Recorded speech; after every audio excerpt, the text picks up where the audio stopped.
Welcome back. So today I'm going to show you how to download and install BingX wallet. So we need to do through our Play Store. You open your Play Store.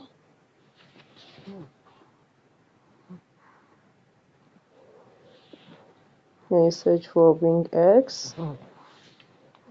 BingX Crypto Exchange.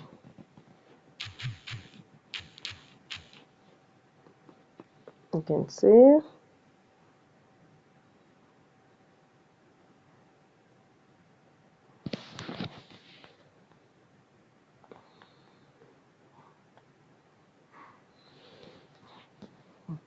Okay, you can see it has already installed on my own. So what I need to do is just open it, install it, and you'll be able to install it successfully on your phone, on your laptop, on your iPhone.